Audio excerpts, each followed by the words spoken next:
Howdy folks, hope you've all had a great weekend and welcome to another episode of Mingles with Jingles. I probably there's no probably about it, I definitely don't say this enough. Thank you, by the way, to everybody who does support me on Patreon. Because of you guys, this episode is advert free. And I thought we'd start this week by talking about Baldur's Gate 3. Many people have been asking, Jingles, are you going to play it? Yes, I am. I do have it. It is installed.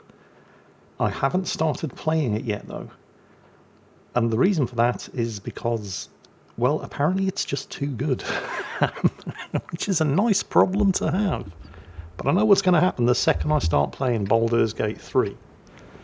The next thing I know, it's 4 o'clock in the morning, and I haven't gotten tomorrow's video done. Because it's just that kind of game. And by all accounts, it is amazingly good. And apparently that's upset a bunch of people. Mostly other game developers. I'm not making this shit up, right? Ensure you're all strapped in because you're not going to believe this. Other game developers have been going onto Twitter complaining that Baldur's Gate 3 is setting unrealistically high expectations for the rest of the games industry because it just works. It delivers exactly what it says it's going to do. It's not stuffed full of microtransactions, and there are no bugs. Let me just repeat that for you. Just in case you haven't quite grasped the context. Other game developers are saying that Baldur's Gate 3 is setting a bad example and unrealistically high standards for the rest of the games development industry because it works. It's not packed full of predatory monetization. You just buy the game, you play it, and it's bug-free. And that's making everybody else's jobs too hard because they can't compete with that. And it's going to cause players to expect other developers to produce games on time, on budget, that just work and aren't packed full of predatory monetization. What's that? Can you hear that? That's the smallest violin in the world playing for everybody at Electronic Arts and Blizzard Activision. And Bethesda. And what's the other one? Oh yeah, Ubisoft. This quote in particular made me giggle from a guy called Sean at Evolve Public Relations. They're a public relations company for the big game developers. And he said, please, please, please put some thought into it before you proclaim this as what AAA should be moving forward. 6 years and 400 plus people with insane, in caps, right, funding due to the IP have given Baldur's Gate 3 a big boost. It's truly unrealistic to expect this on a regular basis. And this wasn't the only one, but this is just the one I'm picking on. How about you fuck off? Oh no. Does this mean that you won't be able to charge $70 for a low-effort, bug-ridden piss heap and then charge $20 to $30 per cosmetic skin and season pass just because Baldur's Gate 3 made people realise they can actually get a game for their money and not a cosmetic store? Well, cry me a fucking river. So what exactly sort of competition are we talking about here? You know, what exactly is Baldur's Gate 3 being compared to? Well, how about Star Wars Jedi Survivor that basically didn't work on launch, had numerous crashes, bugs, people couldn't get the thing to work, not just on PC but also on console. The state of that game on launch was an absolute crime compared to how good the original was. And of course, Cyberpunk 2070, I mean, I love that game to bits, and I was one of the lucky few for whom it performed almost flawlessly on launch, but I'm definitely in the minority there.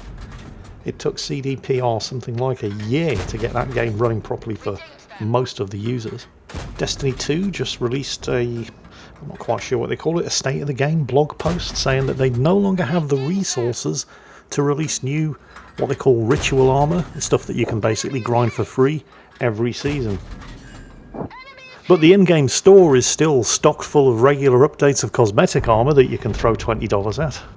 Diablo 4, which was fairly well received, in fact very well received on launch, is of course a full-price AAA title with an in-game store where you can buy cosmetic armor at $20 a pop, and just released their first season pass, because of course they expect you to pay for a season pass as well, with features that were so bad they had to have an emergency live stream apologising for the content in the season pass, and are now furiously working to revert all of the changes that the season pass introduced, with one of the developers on the live stream saying, and I'm quoting directly from him here, his name was Adam Fletcher, and his name still is Adam Fletcher, he's one of the Diablo 4 associate community directors, and I quote, "We don't plan on ever doing a patch like this again." Well, I should bloody well hope not, although I'm equally sure that if it hadn't been for the community backlash, if you'd been able to get away with it, you absolutely would have done many, many more patches exactly like that one. So Baldur's Gate 3 comes out, it's great, it sells well, the fans love it, it's receiving praise from all quarters, and the big developers are saying, yeah, we can't do that. We shouldn't be expected to do that. It's too hard. We can't produce a great game and also get a cosmetic store and season passes, and it's just, we don't have the budget. Oh, well, that's got me really excited for Mass Effect 4 and Far Cry 7. I mean, don't get me wrong. Most people out there have never heard of Larian Studios, the guys that did Baldur's Gate 3. Unless you're a computer RPG freak, you've probably never heard of them. But they are a fairly big company, and they did have a fairly big budget for Baldur's Gate 3. But they're not Electronic fucking Arts, right? They're not Bethesda, they're not Ubisoft, they're not Blizzard Activision. I mean, they're playing the same sport, but they're not in the same league. And when representatives of these companies are saying that they can't compete with the budget and the intellectual property that Larian Studios had for Baldur's Gate 3, I mean, you can smell the bullshit from the other side of the moon. The thing is, we as gamers have generally been content to eat shit from the major publishers for at least the last 10 years. There have been some notable exceptions where we've decided, screw this, enough's enough. The Star Wars Battlefront 2 loot box fiasco being one particular example, the backlash against the rushed release of Cyberpunk 2070, particularly if you didn't have a next-gen console or a PC capable of launching the next Mars mission. But generally speaking, the games developers have gotten used to just churning out any old bullshit and counting the money, because we've been entirely happy to pay them.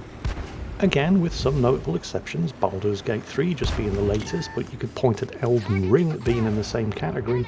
But generally speaking, if we as gamers have wanted a good game that just works on launch with compelling design elements and interesting gameplay loop, you generally have to go for indie games, and there have been some astonishingly good indie games in the last couple of years.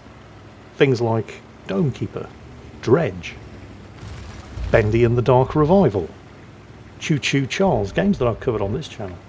Games that weren't developed by massive teams spanning 3 continents with budgets in the hundreds of millions of dollars. In fact, in many cases, games that were developed by a single programmer and self-published on Steam. Yes, Domekeeper, Choo Choo Charles, I'm looking at you. And it's still possible for a smaller developer with a medium-sized publisher to push out a good game that just works on launch too. Hello, Tinderloss Interactive and Aliens Dark Descent, probably the best game I've played this year, but only because I haven't actually started playing Baldur's Gate 3 yet, because I know what will happen if I do, and kiss my life goodbye. And of course you've got Classified, France 1944, coming from Absolutely Games. I've been playing that in closed beta. It's really, really good. And it's a small publisher as well, Team 17.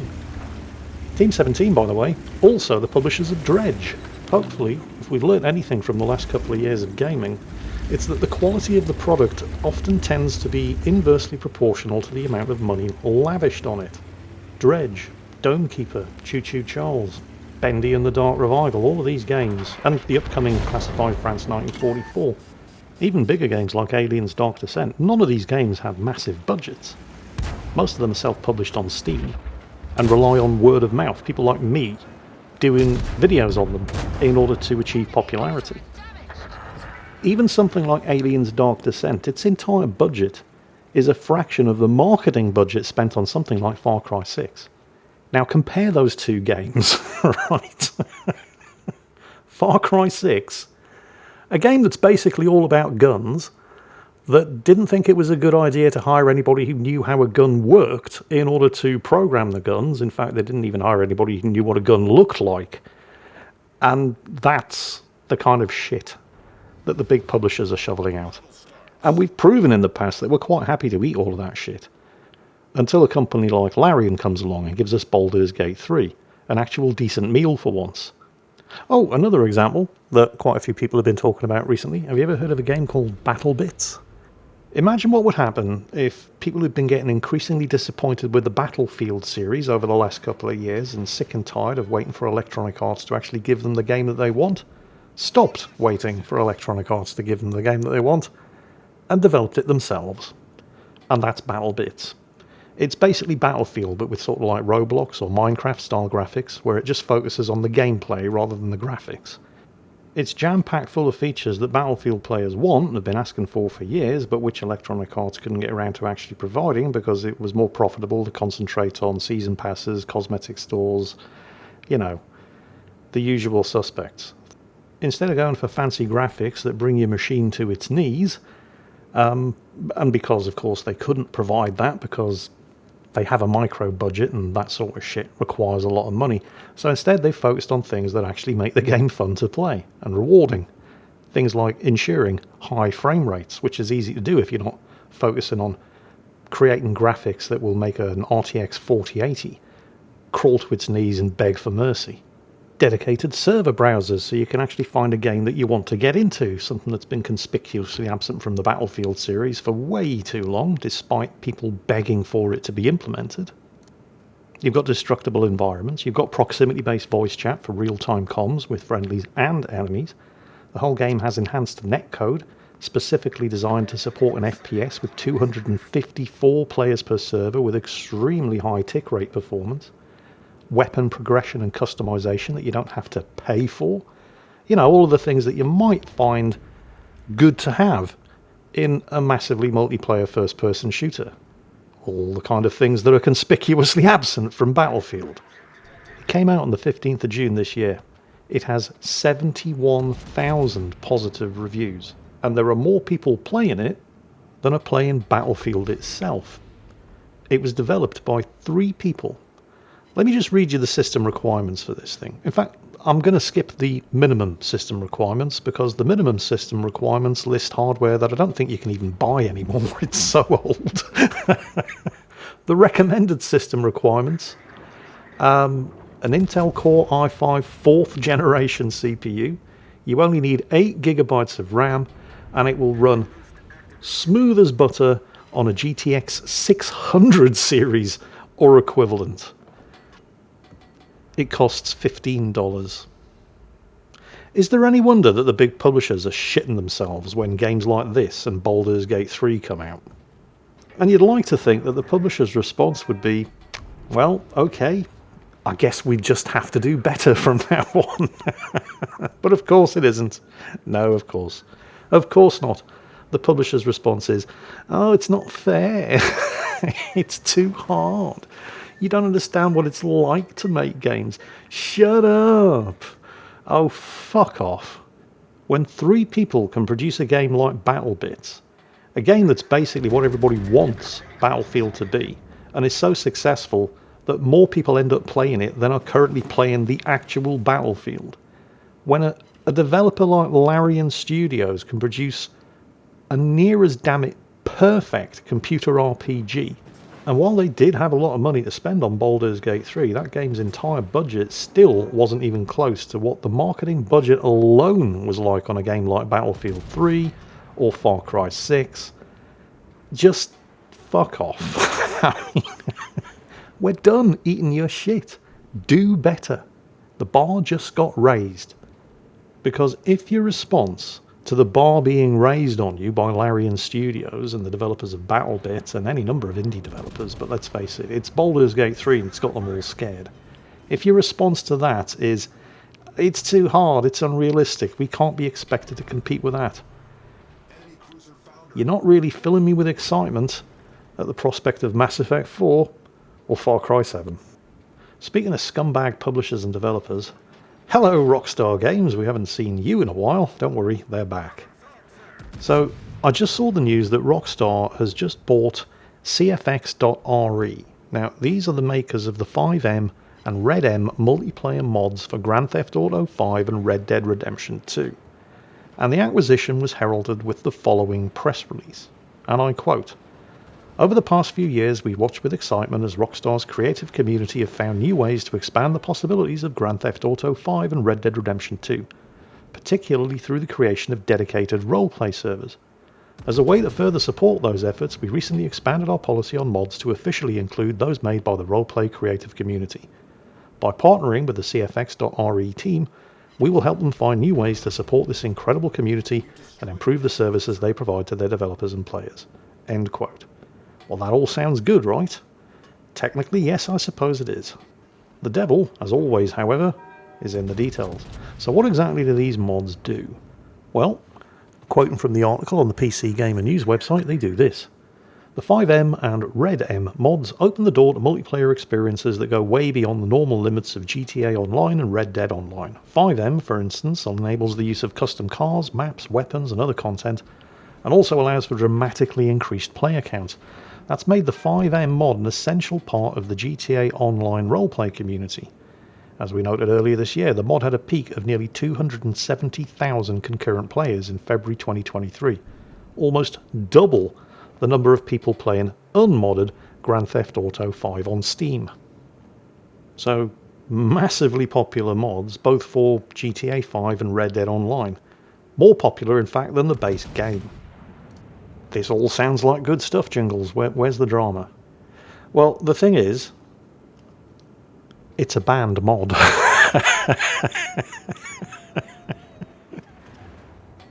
In 2015, Rockstar actually banned 3 of the mod authors from the Rockstar Social Club, saying, and I quote, that they were developing an unauthorized alternate multiplayer service that contains code designed to facilitate piracy.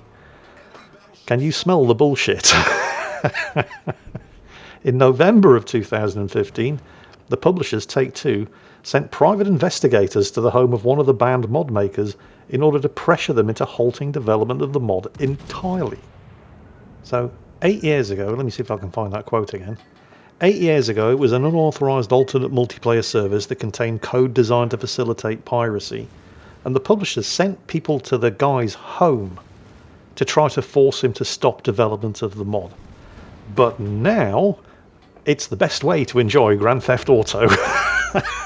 And we are delighted to be in partnership. Now we're partnering with the team that we tried to ban 8 years ago in order to help them find new ways to support this incredible community and improve the services they provide to their developers and players. In other words, they realised that there was money here that they were missing out on. Twice as many people were playing the modded version of the game as were playing the unmodded version, and they really want a slice of that dollar. So, yesterday's bad guys become today's heroes.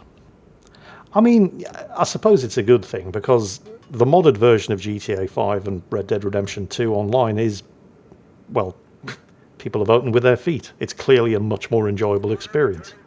In the same way that Battlefield has lost 90% of its players since launch, and there are right now, in fact, any day you care to test the numbers, twice as many people playing Battle Bits for $15 as there are currently at any time playing Battlefield.